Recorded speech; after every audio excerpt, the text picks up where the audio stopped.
Hello, Hogzilla here again. In today's video, I will be covering the recently released 1.60 open beta for Euro Truck Simulator 2. In this video, I will cover what is included, how it impacts the game, and my own personal feelings about some of the changes. I will note that some of these items that I mentioned in this video will be very similar to what I said in the American Truck Simulator open beta video. So if you've already watched this, I don't know if it's really worth watching this video on Euro Truck Simulator 2. If you like these kind of videos, press that like button. If you have any questions or your own thoughts on these changes, leave a comment below so I can reply, and please subscribe to my channel. The first item to discuss is the game radio. SCS Software has added a game radio station with 5 stations under the audio player located in the media menu.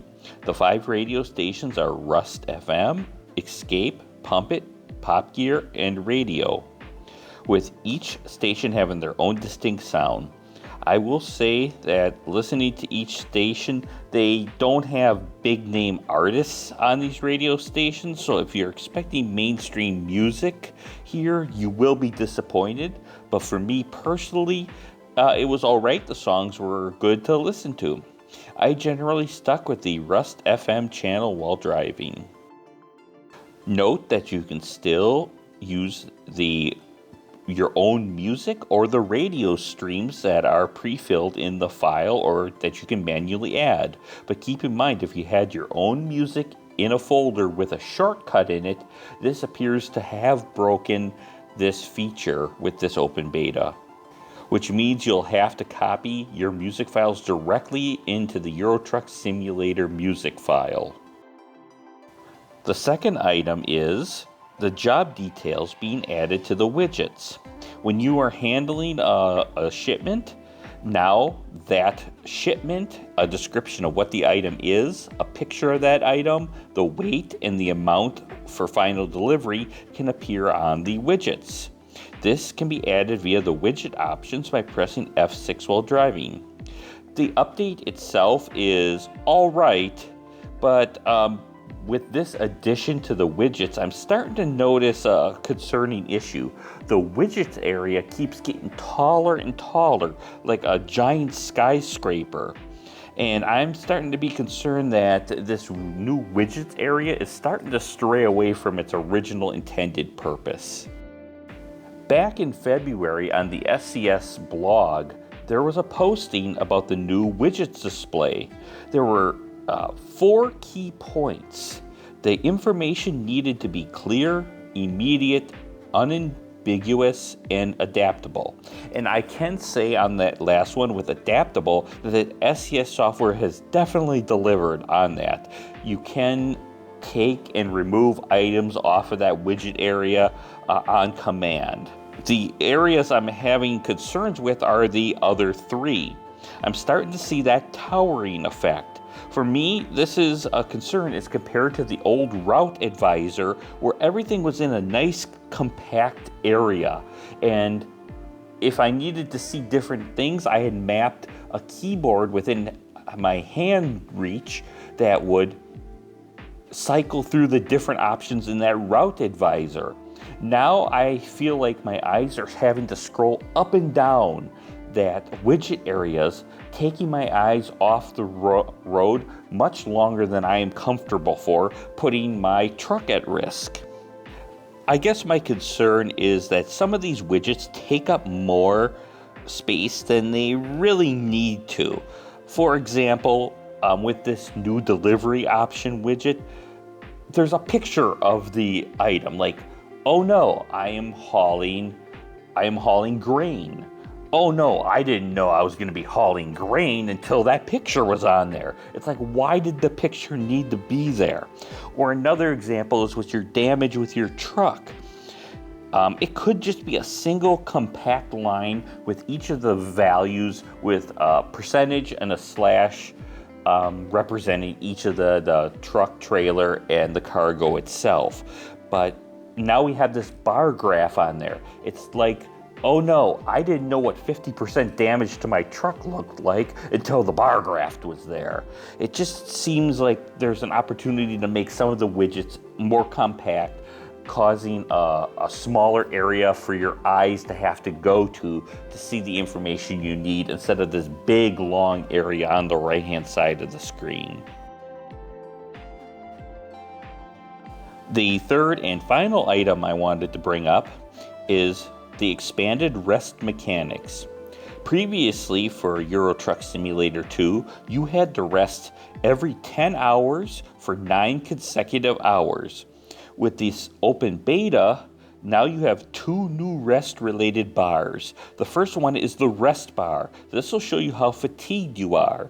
If the bar gets too low, you might fall asleep or have these micro-sleep events, similar to in the past when the timer would run out. The second bar with the P is the mandatory rest bar. Similar to the timer before this open beta, you could get fined if you let this timer run out and not have the 9 mandatory hours of sleep. When I did a test run with this open beta, I found out that the rest bar will run out at about 8 hours into the journey, while the mandatory rest bar will still be at the 10 hours. But I'm going to have to play around with this one a little bit more to see what kind of combinations you can have for rest versus driving distance. How this new screen works when resting is when you pull into your rest spot, a whole new workflow will pop up. You can use the A and D buttons on your keyboard to decrease or increase the number of hours you want to rest. Based on the number of hours on screen, the rest state will go up and down, saying tired or not tired. Then you will have your mandatory sleep. If you don't do 9 consecutive hours, then your mandatory sleep time will actually still go down and even hit 0. So you don't want to, let's say, have 3 hours left, do 4 hours of rest, and you'll be at 0, and you'll have to do an immediate 9 hours rest right after that. So it is just best in that case to watch your numbers and just do the 9 hours of rest. One other thing you want to keep in mind is that your delivery status is also on the screen. So if you take 12 hours of rest, that will show a reduction of 12 hours on the delivery time you have left before your delivery is late. Just a few thoughts on this one in regards to the new rest mechanics. When I first read the blog post about this new rest mechanic, I was kind of not a fan of it. But as I read more and more, I was starting to think this change actually makes sense. You're not going to be tired exactly 10 hours into your driving shift every time. Fatigue and mandatory rest are really 2 separate things. I'm calling this actually one of the better changes for American Truck Simulator and Euro Truck Simulator 2. I will be curious how the rest state functions, how quickly the bar decreases, if there's any variables that factor into how slowly or quickly this bar decreases. For example, if you're driving recklessly, you're driving well over the speed limit and you're changing lanes wildly and hitting other cars, will that impact how quickly or not quickly your fatigue goes up or down? Is it possible that depending on what you're delivering, that'll have an impact on how quickly or not quickly your rest state goes up or down? Or maybe it's the time of the day. Maybe at night your fatigue occurs more, while during the day your fatigue bar will go down a little slower. It'll be curious to explore this open beta and see if the developers add any kind of additional functionality like I just mentioned into this expanded rest mechanic. There were a couple other changes in regards to customized items within trucks, lighting in and out of the cabin, and some paint job items, but they weren't really worth an expanded discussion within this video. That is all for this video. If you like these kind of videos, press that like button. If you have questions or your own thoughts on this open beta, leave a comment below so I can reply, and please subscribe to my channel. Thank you for watching, and I'll see you next time.